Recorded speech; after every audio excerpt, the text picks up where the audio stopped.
The Ethics of Justice, Plaintiff Advocacy and the New Science of the Mind. I knew I was going to be the last speaker, so I thought, wonder what I can say that maybe will convince some of these people to stay and hear what's going on for a last speaker. Then I talked them into saying, you know, you can't sign that ethics thing unless you stay. So anyway, I'm real glad that some of you have, and I hope you find it interesting.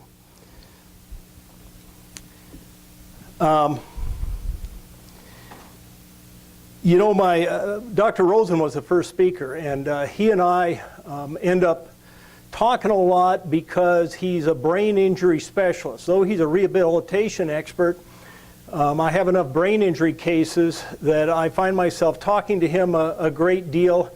And he's real interested in how the mind works, not just trying to kind of fix things after some accident. So he called me the other morning and said, "Tom, I don't want to be overstepping my bounds and putting up some slides that maybe will have something to do with your topic." Well, you know, you saw his slides and all the medical information and whatnot, and that's not my topic. And so we're not going to be doing anything over the top of each other. I guess what I'm hoping for is maybe I can say some things to you that you haven't really heard before, or if you have, you haven't put it together from a standpoint of how maybe you can help your clients along the way. This really has nothing to do with this, but I've got a nephew who's 4 years old. I have a nephew and he has a kid who's 4 years old and live in DC, and goes to show how different people have a different understanding of different things. And they had to take him to the doctor. And the doctor was trying to get him to react and to talk to him and whatnot. And he said, "What's the difference between a bird and a dog?" And the little boy thought for a minute and looked at him and he said, "Birds crap on our cars." So anyway, let me show you, before we start, if this talk resonates at all with you, I would recommend that you consider reading 4 books. If you do, I think that you'll probably read more. The first one is The Culture Code. Has anybody read it? Yeah, okay. It's by Claire Rappel. Second book is Don't Think of an Elephant. Anybody? All right. That's by George Lakoff. How We Decide, Jonah Lehrer. And The Tipping Point, Malcolm Gladwell. And I say this to you because we're going to talk about those books a little bit. That, quite frankly, is my handout. But you got to go purchase them yourself. But I'm hoping that once you hear what I have to say, that you'll do exactly that, because I think it's vitally important if we are who we say we are as plaintiff attorneys. You got the next one up? I can't tell. Okay, what's up is it says, "We don't believe what we see and hear. We see and hear what we already believe." Anybody heard that before? All right, that's what these books are all about. Let me tell you what I'm not going to talk about. I'm not going to talk about any ethics of trying a case. I'm not going to deal with ethics when dealing with your opponent or rules of professional responsibility. I'm hoping to maybe give you something different, something positive and maybe interesting. Justice Wheat heard me when I gave a speech to those that lawyers like us that help out at the law school, and when I was done, he said, "Geez, Beers," he said, "you were on a soapbox." And that's what I'm going to do today, quite frankly, and I'm hoping it maybe will encourage some of you to get on a soapbox as well. There's been some discussion on who's the old folks here and who are the new folks. I'm not the oldest, but I'm getting closer and closer. I've been doing this for 37 years now. I've been around, I think, long enough to possibly fool myself that maybe my life experiences and my professional experiences may allow for the development of some insights that may be helpful to all of us. And I say that because I don't know why folks decide they want to be lawyers today. I'm sure it's various reasons. Why do they want to be plaintiff lawyers? Is it because it's the noble calling of the past? We are held in such high esteem. Pillars of the community, maybe? Maybe it's because you can make a difference in someone's life. Maybe it's because we can make a difference in a whole bunch of people's lives. Or is it because you've heard that, geez, those plaintiff lawyers, they make a lot of money? Which is it? The bunch of money. Isn't that the percentage? I mean, isn't that the perception, really, of a large percentage of the folks that are out there who view plaintiff lawyers? In fact, is there any doubt, if you've read newspapers, if you listen to the media, if you watch any channel on television, we're the greedy trial lawyers. But who are we? What do we stand for? Do we think that lawyer jokes that we hear all around, do they accurately portray who we are? We hear them from our friends even, in family. Do they actually believe what they say when they're talking about, you know, their friend, their relative? Are we just greedy trial lawyers? Are who we represent just greedy plaintiffs who will lie and say whatever needs to be said to win? Isn't that the frame that we're hearing more and more, in which we are being systematically portrayed? If you don't believe that, then again, I invite you to look at the news media, watch the channels, and you hear it every day, the evil trial lawyers, and you know, they're not in it really to help anybody, and their clients are just as greedy. Let me give you some statistics that they actually came out in a seminar that some of us attended that are here in this room a couple of years ago. And quite frankly, they were shocking to me at the time, but I've seen what you're going to see a lot of this identical research in various other seminars and publications. The defense bar knows, the insurance companies know this, and they exploit it. They exploit it. What juries generally believe? Well, first, the case is merely to benefit the lawyers. Verdicts. Verdicts are out of control. These are as a result of focus groups, publications, Gallup polls, and it's where we get what we call the biases that are generally against who we are and our clients, who are the plaintiffs. Plaintiffs fake injury or severity to get money. 71% of those polled believe that. 50% of people in lawsuits lie. Only 13% of jurors believe lawyers are honest. 76% of jurors believe you should not follow instructions from the court if they don't believe it's the right thing to do. 81% believe that high verdicts lead to higher premiums. Jurors believe lawyers are not honest, will say anything they need to say to win, will lie, and lawyers cannot be trusted. 56% think judges are too active, and 60% believe judges should reflect what people believe, not the law.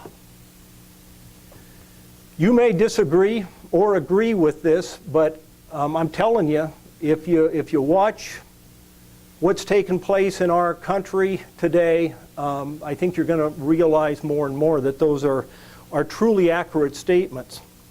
You know, when I was younger, I am convinced, you know, when I started law school and whatnot, that is not what people thought. I firmly believe that.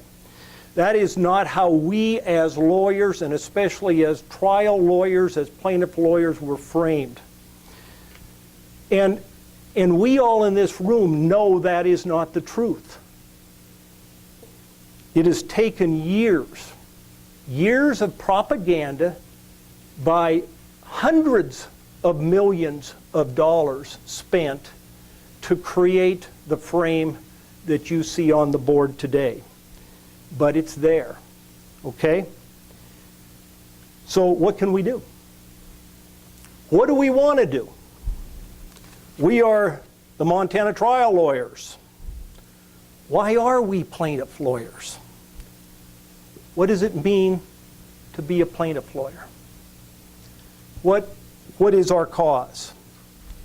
Well, I think that we need to go back to and start with what are our statement of purpose, and we can look at those things.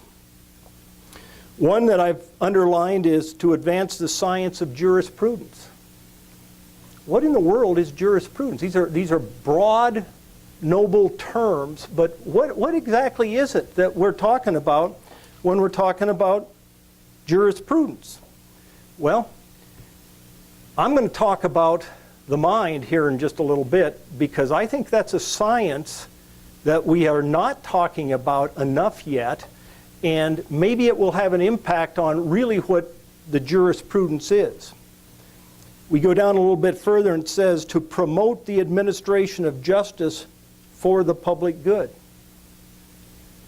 Well, you know, most of these seminars we deal with talk about, and we have speakers about how to try a case, how we deal with our counsel on the other side. But what does it really mean to promote justice for the common good? What do we think? What do we think as trial lawyers what the common good is? Isn't that what's important? I think we have to give meaning to the words. To uphold the honor and dignity of the profession of law. Well, I mean, if in fact what I am saying to you is true, if that's what we're believed, it's believed that we deal with, it's pretty sad commentary of what our honor and dignity is, if that's truly what it's all about. And then I have to advance the cause of those who are damaged in person or property. And part of what this is about is, how do you advance that cause? Well, what we're learning is how to advance the cause in the courtroom, but I think we have to think about how to advance that in other ways as well. So if we are believers, if we believe that those are our purposes, and I don't know how many of you may have listened or gotten Moral Core Advocacy by Rick Friedman. Okay, another one, I really recommend it, because there's a morality to what we do, and a morality has resonance with the folks out there, and what we need to do is have a morality about how we approach not just the law but our lives. These purposes that were on the board, that is our moral core. It's our moral mission, and if we truly are what we say we are, they're not just empty words. I think some of us are very passionate about this, and I'm hoping more of us will come on board. One of the books that I mentioned to you was written by George Lakoff. He says, if we want to create change, if we want to take back our stature, we need a clear moral vision, an alternative to what has been presented about us. We need to change the public perception. We need to change what billions of dollars have been spent to create so that we are maligned the way that we are. And I contend that we can't do that just in the courtroom. You know, if you've been going to a lot of these seminars in the courtroom, we have learned that there are strategies to try to turn those biases that we talked about in our favor. Sometimes we can be successful, but the biases remain. The huge money will continue to be spent, and the biases will become more and more embedded in people's minds and will likely expand. As trial lawyers, if we are believers, the courtroom cannot be the only place that we need to take our passion. Those purposes, which are what we in the Montana trial lawyers stand for, need to lead us in how we, quite frankly, pursue our lives, how we can influence how the world treats each other, and how we treat the world that we live in. I have dubbed that the ethics of justice. And as you'll see, that is what we stand for, is justice for all. So what can we do to better serve our clients and make a difference? Well, food for thought. It goes with my subtitle, Plaintiff Advocacy and the New Science of the Mind. You know, at a former seminar, I had the privilege of meeting with I think a famous trial lawyer who is still with us. His name is Greg Cusimano. And he's a fantastic trial lawyer, but he was saying the same things I am saying to you. He was one of the first ones to present us with all of these biases. And the reason he was able to do that is the American Association of Justice could not understand why, and I can't tell you the statistics, my good buddy Manley can, but jury verdicts have gone down over the last 10 years. The median jury verdict in America is lower by far today than it was 10 years ago. And that's because of all of these biases and how we are felt to be or perceived, and how our clients are perceived. And so they started a project, and they put a whole bunch of attorneys on it. They put a whole bunch of, they did hundreds of focus groups. They did hundreds of pollings, and they wanted to try to figure out why in the world are we losing all of these cases? What's gone amok? Why, you know? And so they were trying to find that out. And resulting from theirs and others' works, and again, this is a whole bunch of reading, but books came out like David Ball's on damages, which if you haven't read, you need to read. Rules of the Road, Polarization. And in each of those books, what those authors were trying to do was attempting to recognize the biases that we've got here and then try to use those biases to our advantage. That's what all of those books are about, is recognizing that this is America today, these are the biases, how do we use those biases to our advantage? And so they develop trial strategies of how you do that. But interesting to me, when I went to that seminar, I thought, God, okay, this is kind of neat. How to. You know, we always want a how to. But it's one of these things, one size don't fit all. And I couldn't figure out if this is a how to, that it's always going to work the same in every case. We got a formula. You know, I don't know if you know it, but most defense counsel have a formula. I mean, it's the same thing that they do over and over again. If you try very many cases, they've got this stratagem that they use, and it's usually to confuse And I won't go through all of these things. And then they approach the biases. Okay, well, what we finally had were books that seemed to help plaintiff lawyers have a strategy of how we can approach the biases. And, but we weren't changing any biases. And so the concern, as I was reading these things, was, okay, whenever we come up with something, you can darn well bet with the millions of dollars spent in think tanks and how the conservative folks want to defeat us, that they're going to come up with other things to say. And what was developed by the research was that the biases are not based on analytical, rational thought. And once they exist, they will not change by one presenting an analytical, rational reason for why their bias exists. It goes back to what I had on the board earlier. We don't believe what we see and hear. We see and hear what we already believe.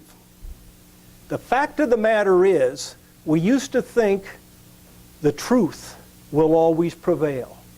If we go from A, and from that we get B, and from that we get C, it only makes sense that we get D. That isn't the way the mind works. Okay? Isn't that the way we were taught the mind works? Isn't that what all of science is based upon, how math is based? Well, that's not what they're finding out today. So I talked to Cusimano about this, the last AAJ meeting I was at, and I said, Greg, you know, you've done all these how-to books. Why aren't we talking about why? I said, it seems to me that every case is going to be different and the how-to isn't going to work.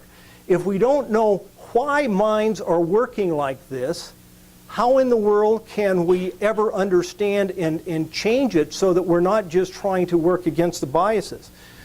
And I can't do how he talks. Tom, you're the first attorney that's ever come up to me and said that.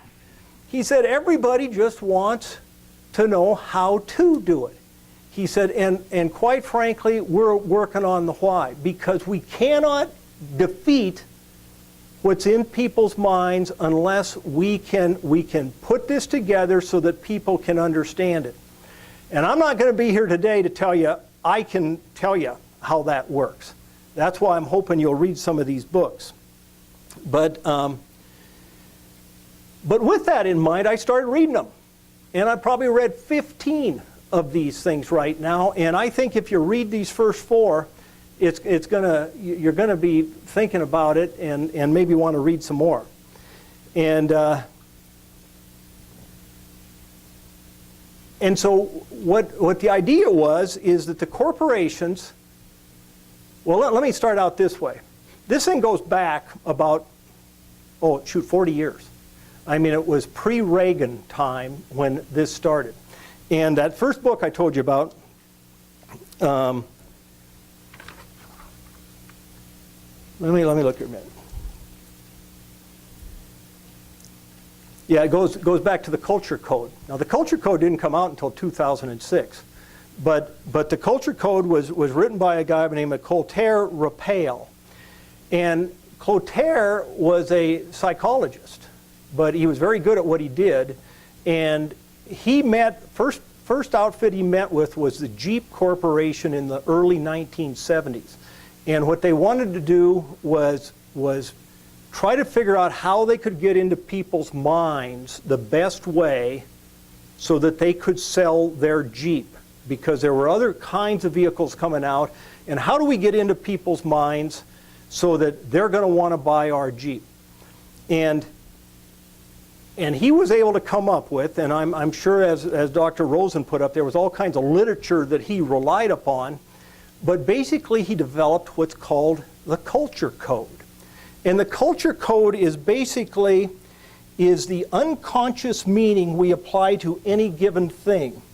A car, a type of food, a relationship, even a country. via the culture in which we are raised. The culture of every country is different. Every imprint influences at an unconscious level. So, how is he going to try to sell a product? How do you get into their minds? How do you influence them? Well, again, I think you got to read what he said, but this was early on. This was in the 1970s, and he used focus groups, and he was able to actually, he'd do 3 focus groups, and each focus group took him further and further into how people were thinking. But for example, he was able to find out that let's take quality. Quality of a product. What does quality of a product mean in America versus what does it mean in, say, Germany? Well, culturally, quality in the United States means it works. That's all we ask for. Okay? And that's why everything changes every 3 years, every 5 years. Look at our computers, whatever. Quality means it works. What we want, though, is service. When you go and you buy something, at least as he figures in America, the culture is, as long as it works, we'll buy it. But gee, it's got to have, we got to have some sort of a service guarantee or something so that we can get it fixed. Because we don't expect it to last very long. Now you take Germany, the culture or the code for quality is engineering. It's got to work, and it's got to work for a long, long time. And so those kinds of things, well, let's see here. There was another one I thought, perfection. What do you think perfection is, according to the book, in America? Perfection in America means death, because we never reach perfection in America. Okay? Now, I'm not going to explain it, but it's really, really interesting about how we get there. But this is the start of how they're starting to figure out how the mind is really reacting to things. And are those based upon rational, analytical things? No. All right. So next thing that happened, and this is a simplified history because I certainly am not here to tell you what exactly the history was, but this then got into politics, okay? And it started out with big corporations, and they used this guy. He was on board with all of the Fortune 500 corporations. And if you read the book, he has developed the culture code for all kinds of products, what we stand for, and what sells, okay? And that's where they came up with this stuff. Well, that then went into politics. And it goes way, way back, but who really brought it into vogue, in the modern era were people like Karl Rove and Frank Kuntz, Words at Work. Well, he was the head of, he's still around. He's still the guy that controls or writes all of the scripts for the Republican Party today in terms of their legislative agenda and what they are supposed to say and these kinds of things. And it's called Words at Work. Well, he came out with this book, and he still does the same thing. Focus groups and trying to figure out what's going to make people tick. And we've all talked about focus groups, and we use them here. But again, it's kind of the why does all of this stuff work? Well, behind the scenes, through the 1970s, the neuroscientists had been working away. Well, these conservative think tanks and the large corporations were aware of all this work. Not only that, they financed all this work. And however, plaintiffs, because we're just normally representing the consumer, so the consumer wasn't aware of all of this stuff. And quite frankly, the plaintiff attorneys were not paying attention to it. And it wasn't until the 2000s, when Cusimano and his crew got into it, that they started paying attention to this kind of stuff. And but But all of this is based upon science of what's happening with the mind. And like I say, we didn't get into it until the 2000s. But that's when the Culture Code came out. Words at Work, Ball's Damages, Rules of the Road by Friedman and Malone. Great books, but they were all how-to. Very little of it really telling us why it was working and what's it doing to our minds.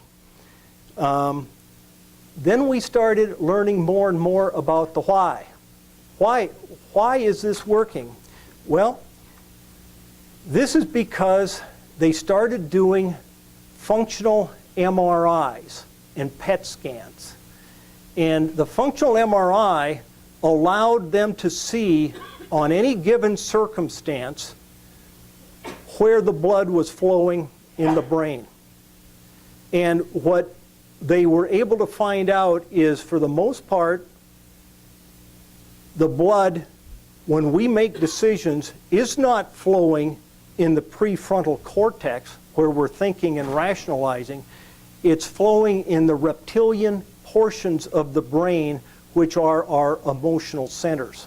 And most decisions, they think now that most decisions, like 95 to 98% of all decisions we make are made as a result of emotional stimuli, not us thinking and rationalizing how that is done. So, and I got a whole list of books if anybody's interested. So in a very kind of a simplistic way, what I think the neuroscience is telling us, we've all been taught the analytical skills. The better we present a position with a clear analytical approach that demonstrates a rational hypothesis, the listener, my goodness, will clearly understand. You know, the listener will appreciate the thoroughness of the process and will understand that our position is the correct position. That rational process is how the truth, you know, the real truth, the actual truth, that's how it's going to come to light. Wrong. That has been how we have been taught to think for centuries. It's the, like I said, the stepping stones of math and science. It's who we are. But it's not how our brains receive information. When we communicate, is our circuitry such that is it the clear analytical process that's being received? It's not. Why is it then? I mean, if it were, why is it then that we become so frustrated when people don't get it? You know, we tell them, God, I just don't understand why they can't understand this. You know, they must be stupid. I don't, you know, why can't they get it? It can't be more clear. In politics, we in this body often say, why do so many people vote against their own interest? You know, why do they do that? Well, if you read the books, I think it'll tell you a little bit why. The new science says we have, through all these years, we've misunderstood our own brain. Okay? And I mean, this is really cool stuff, because we're talking about what none of us really knew 10 years ago. So we're on the cusp, and I'm not here to tell you that I know exactly how this works, but there's just a ton of science going on out there right now of how this is taking place and what it's doing. For instance, I was talking to Judge Malloy the other day, and we were both given a speech at a seminar, and he said he'd just been back to Harvard to some seminar or something, and it was on functional neuroimaging, and they were giving a 99% positive that their testing of somebody in the same idea of a polygraph was effective. They can tell you if you are lying or if you are not lying, and it is 99% factually true. Okay?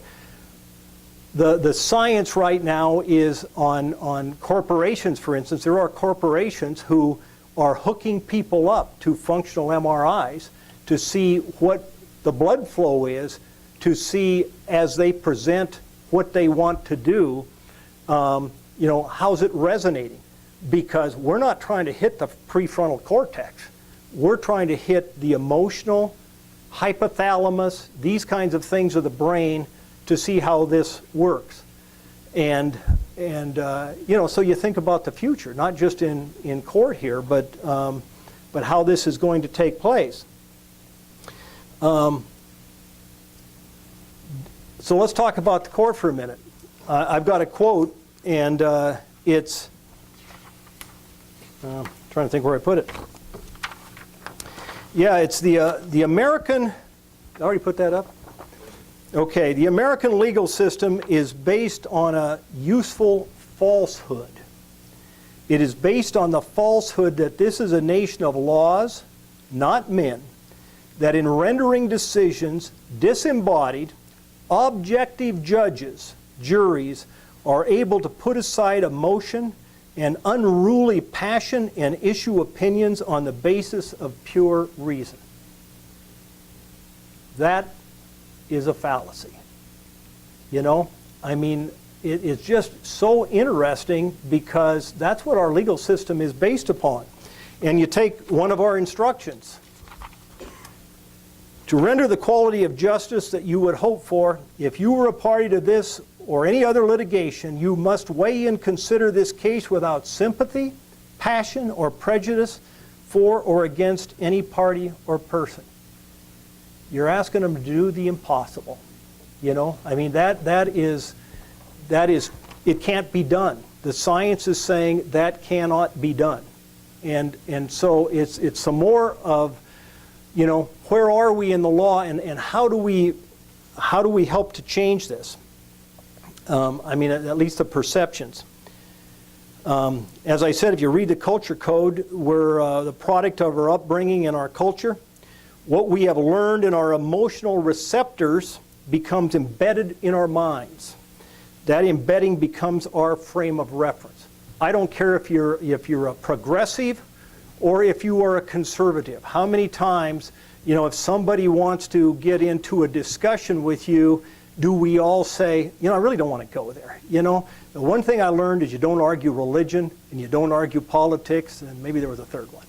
And the reason for that is it's embedded. They're probably not going to change your mind, and you're not going to change their mind, because that's who we are. That's the frame of reference that we have. In the culture code, it says, emotion is the energy required to learn anything. Emotions are the keys to learning, the keys to imprinting. The stronger the emotion, the more clearly the experience is learned. It is seared into our brain. And the examples they give is the assassination of JFK. Does anybody have, I mean, doesn't a visceral visual image come up when you see that, and you can't change that? But a more recent one, watching the Twin Towers fall. You know, you can't, and that kind of comes out of, don't think of an elephant.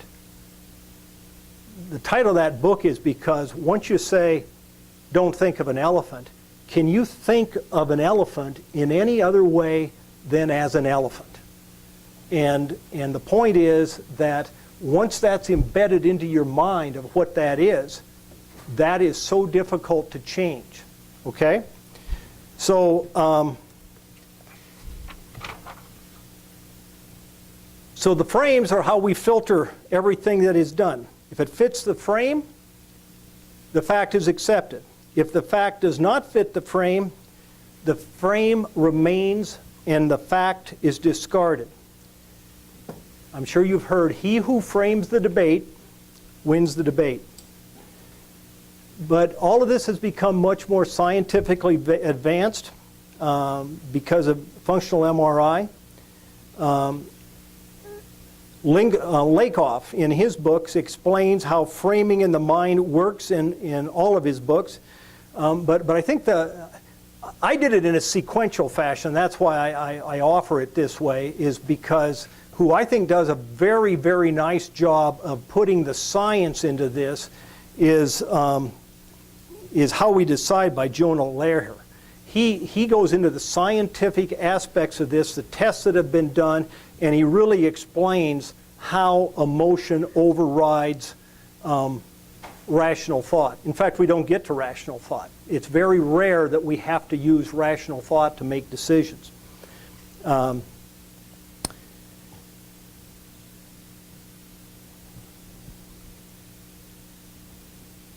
So it is those emotional embeddings which create the biases that we all have. And the how-to books deal with building your case to consider those, but if you want to change those embeddings, you are not going to do it in the courtroom. That's why I say we need to do it in our daily lives. We need to be more than just attorneys in the courtroom. We need to be the people who stand for what we believe in. If we stand for our purpose, and that is the embedding we should be trying to pursue and try to get others to have, we are helpful in changing the embedding in others. It's not the short, it's a long haul. It's not the short run, it's a long haul. It took 30 years for this to take place where we are now. It's going to take a long time. My view is it's either going to take a long time or it's going to take some catastrophe which causes people to change. To change those frames, we have to create the frames that will be accepted and repeat those frames over and over again. All of the books are going to tell you, all of the science is going to tell you that the frames were created over time.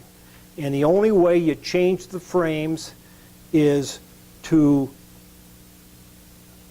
make our frame, which is a frame which is the world that we want, and you repeat it, you repeat it, you repeat it, you repeat it. And hopefully it's being repeated with young folks, because that's when the most embedding takes place. And if we are, I don't know who put it up, but altruism, if that's who we are, if altruism is who we are, if who we profess to be and what we think the world should be about, that is what we need to work towards.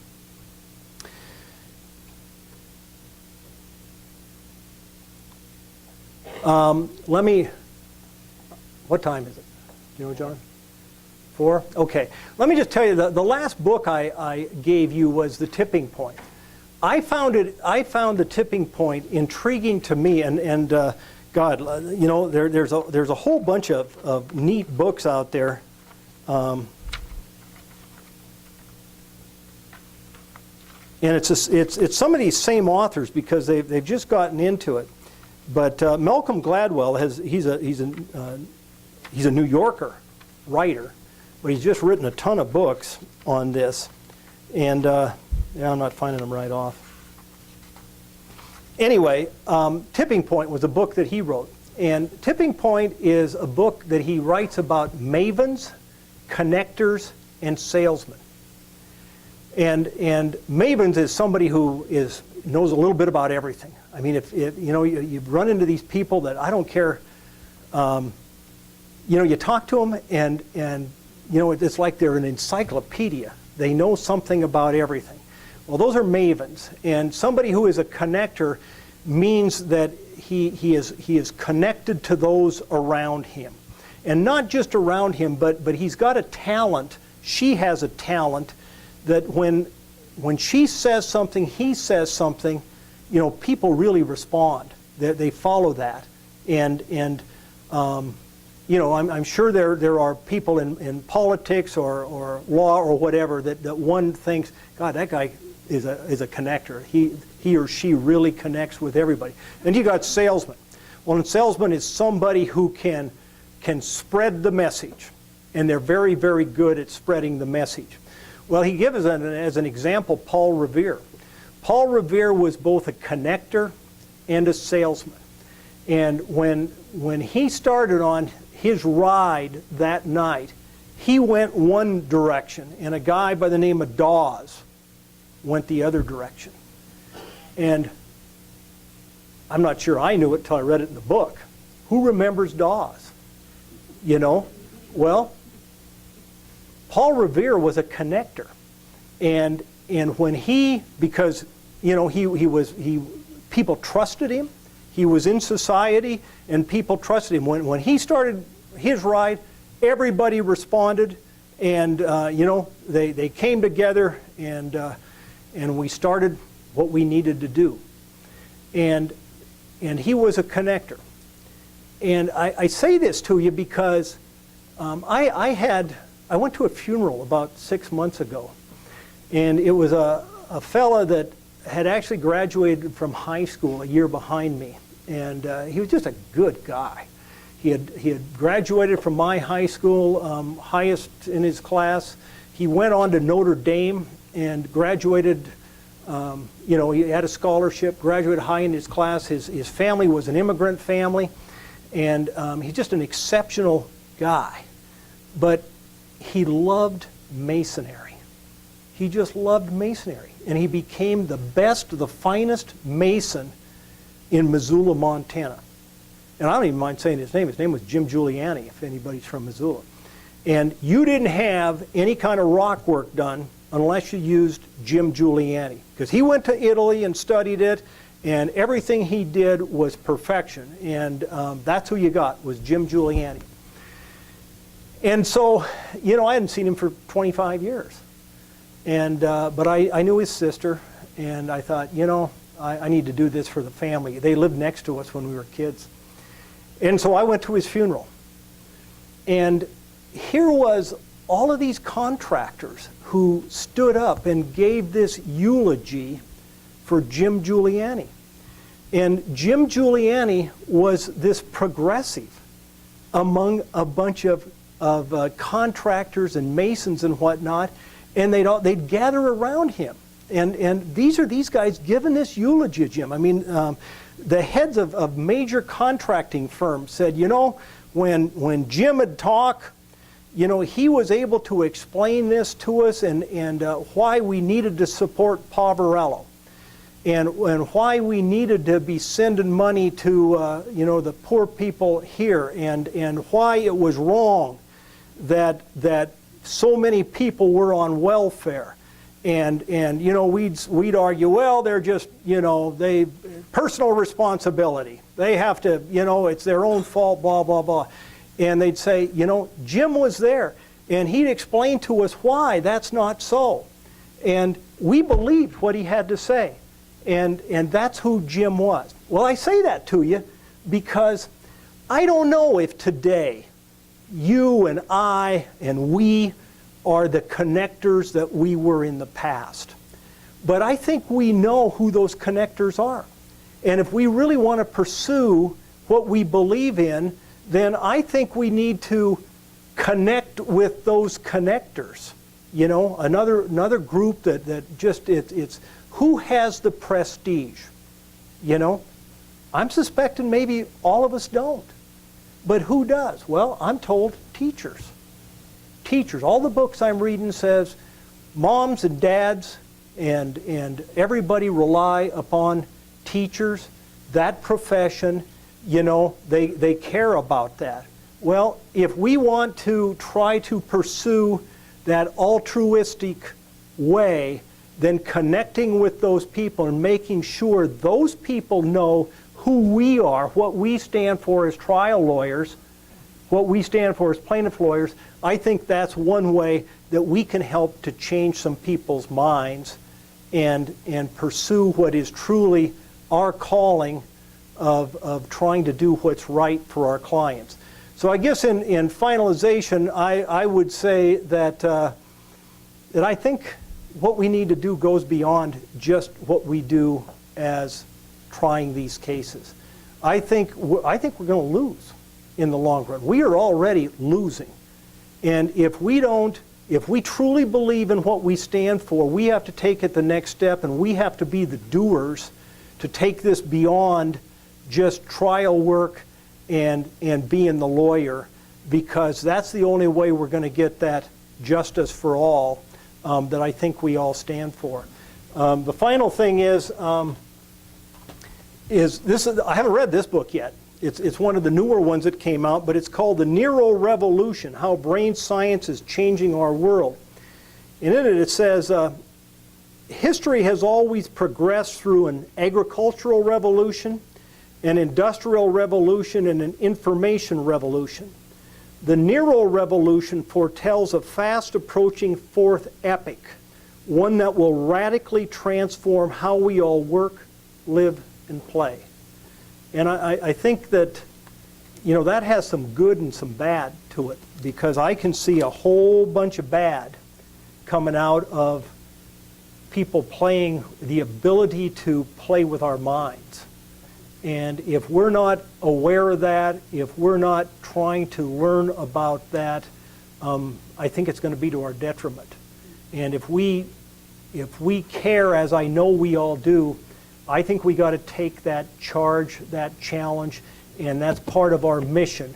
And I focused upon our purpose as trial lawyers, but I think it's our purpose as people. We just need to do that. So I don't know whether anybody, or if I've helped to get anybody enthused about this, but I think it's truly, truly interesting, but I think it's so vitally important. This whole business of the mind, I know it's being taught in several of the major law schools now, but if you think about what we do, my goodness, to me, learning about this stuff is as important as any book we've got in law school. Because if we're not impacting, if they're not understanding because we're doing it wrong and we're not reaching them, then everything we read about how a tort works and how a contract works and all this stuff isn't doing us very much good. So anyway, I thank you for staying for this, and if there's any questions, I probably can't answer them, but I'm willing to try.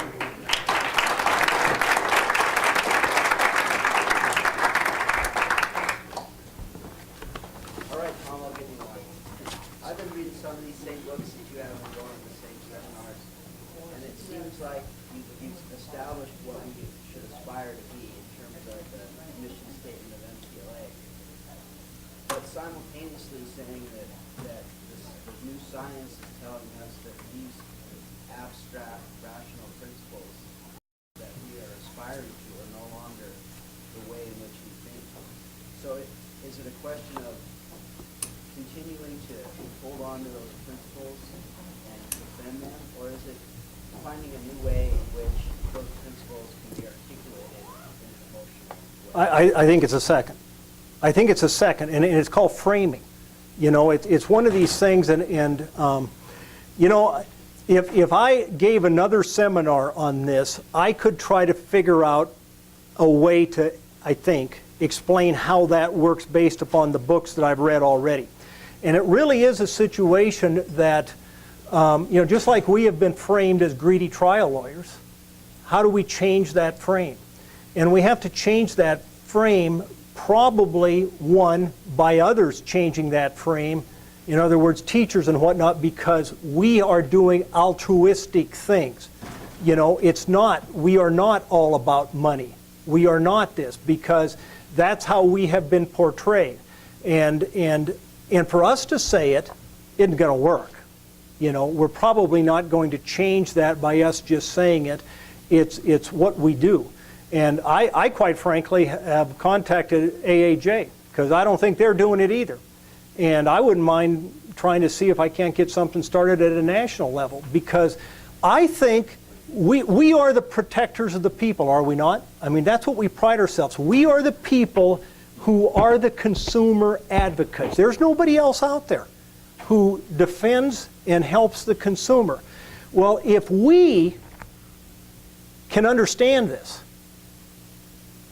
and if we can understand this at a national level, we are the people, I think, that probably are in a position to maybe change or at least put up the fight that the billions of dollars that is being spent to make this not caring about each other's, but what has happened in the world today is it's a me, me, me.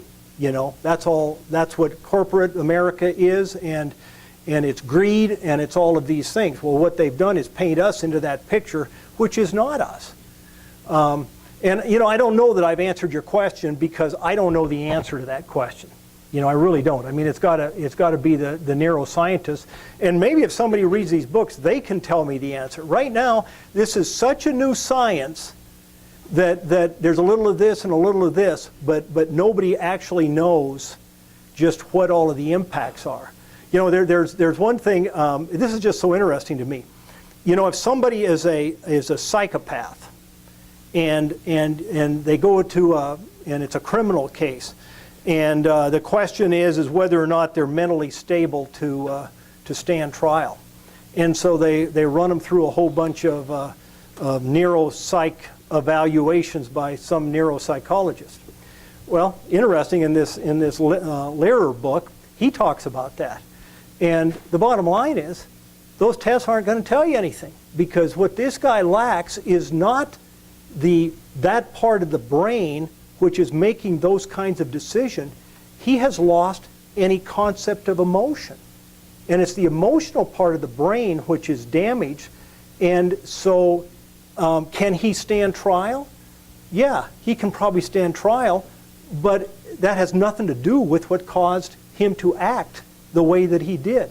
Because what he's missing, for instance, there's no blood flow in the emotional part of that brain. That's another big study that they did, is they took people in the prisons, gave them cigarettes to be able to be put on the functional MRIs, and they're testing them. For instance, let's say they're deviant sexuals and whatnot. Well, they're actually running the tests on them to see whether or not we want to let them out, to see whether the blood still flows in the portion of the brain which would cause them to have the deviant thoughts. And for a pack of cigarettes, they're letting them do it. Anyway, I mean, I'm not even saying that's okay, but if they can do that in prisons, what's individual liberties, and where does it next go when the government or whatever thinks, my goodness, we need to look at such and so? I didn't answer your question, but I don't know the answer. Well, I just think, you know, they give, in one of the books I read, they give an example of how you should frame your case in terms of safety. Mm-hmm. And safety is a frame that has an emotional appeal. Right. But we are still touting the frame of justice, which is, in my mind, kind of It's a meaningless word. a meaningless due process word. So my question is, when we're advocating our sense of empathy or altruism, do we have to abandon the principles upon which our mission statement is based? No, I don't think so. See, I think what we're doing, though, I'm viewing this as two ways. I'm viewing it, one, is as we stand here today and as we deal with our lives, you know, I mean, no matter who you argue with and whatnot, there's the biases, okay? Those are built in. You're not going to change those tomorrow. And so how do we deal with things today? We deal with things today from a standpoint of how do we defend against the biases, okay? And that's what, like, safety is. Rather, I mean, so you argue when they say personal responsibility. You're trying to argue that well, the corporation really didn't care about safety, for instance, okay? And so you're trying to argue that safety is greater than, you know, that a corporation knows all of these things and they had a duty to make everything safe. Then how can you put it on little mom here that she was not personally responsible or something? But those are responses to biases, okay? What I'm advocating is we have to move beyond that as a society and try to change the biases. And that's going to be a very difficult thing, and I don't know exactly how to do it. I was just going to say, or is there a way to figure out what the biases already are and use emotion to motivate your goal? I think, outside that? yeah, I think Manley can tell you what the biases are. I mean, they're laid out. We've got commandments and biases, and you know, the biases are pretty much known. what we have to deal with right now. And so there are tools that we have learned in trial skills on how to try to negate or deal with those biases to have a jury, for instance, respond a different way than they might otherwise. You can influence the biases, okay? And maybe you can do that emotionally, and maybe that will change some things. But I'm really not. I wanted to make you aware of it. Okay, that's really what I'm here for. Is to make us aware of this, not to say that I've got any answers, because I think this is all well beyond anything this lawyer could say, and maybe even to science today, because it is truly developing, but it's huge. It's just one of the biggest things that's taken place in kind of modern scientific medicine right now. And and a part of this, a lot of what has taken place and what they're learning is again, we've learned so much about the brain because of the various wars we've been in here recently, and all of the medical studies that are being done. Okay, well, coupled with that is a whole bunch of this stuff with how the brain is working, because there have been people injured in ways that, and they're able to now, with functional MRI, the functional MRI and the PET scan have just been a phenomenal invention that none of this stuff could have been known until this happened. And so it's just, I just find it as truly intriguing that we're able to try to figure this out, but it's just going to make the world a heck of a lot more complicated. And the more we know about it, if we are altruistic, then we need to try to work on that. Yeah. I have a comment on the global, how to. Yeah. Good. I'm not an attorney. I'm a nurse. I actually really like plaintiff attorneys, and I agree with what you guys stand for. One of the things to understand on the political standpoint is right now the battle between medicine and nursing that's occurring. Medicine a lot of times wants court reform, they want this, they're sick of being sued, etc.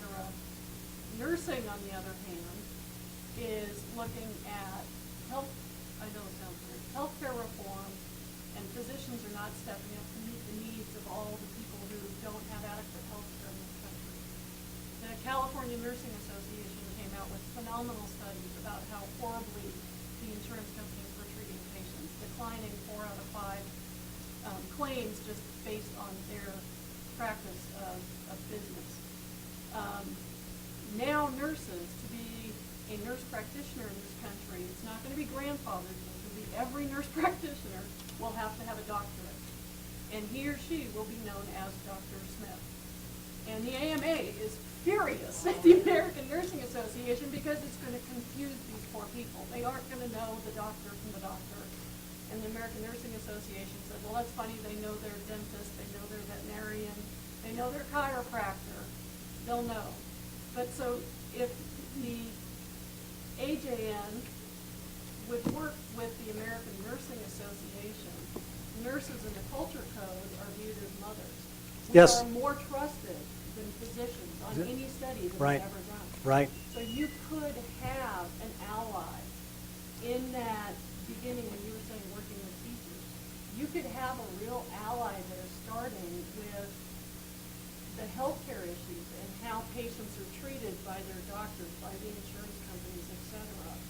Because there are going to be a lot of these nurse practitioners. And that's truly interesting and right. And it's kind of Obama is a big George Lakoff fan. I mean, he's read all the books, and he has tried to do a lot of the framing and trying to change things, like, for instance, that this Lakoff, who's the political guru he's a linguist, and he's trying to change this stuff.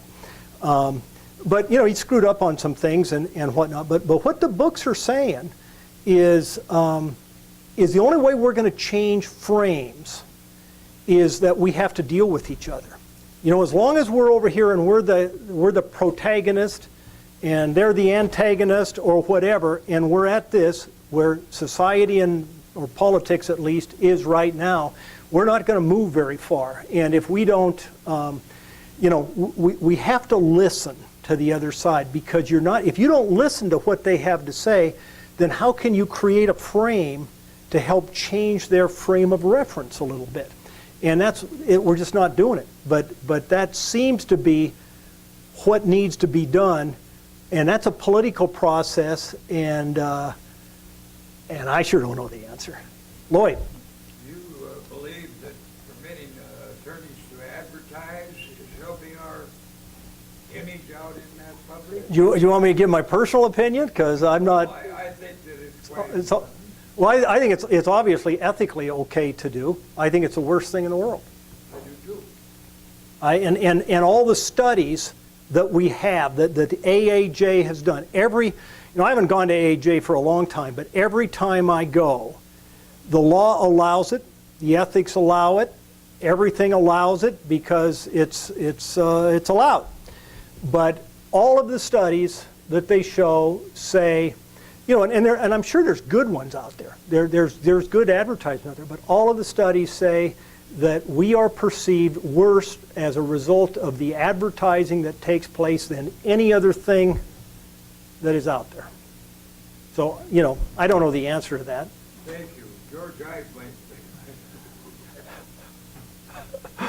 Lloyd's my friend, you know, when Jim Manley, I'll just tell you this, Jim Manley and Lloyd and I and a couple others and Greg here, we get to go down to Virginia City every year, and in the summertime we put on a trial of the hanging of George Ives.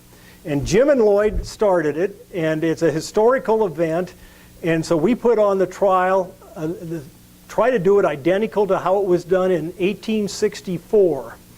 And it was an open court. There was out in the streets of Nevada City, and it was the first, George Ives was the first hanging by the vigilantes. And what was it, Jim? It was a 3-day trial, yeah. 20 below zero. Yeah, it's not like 48 hours straight, something like that. Yeah. Anyway. Needless to say, we always lose. Yeah, Lloyd and I are on the same team. We're defending and we always lose. Thanks, everybody.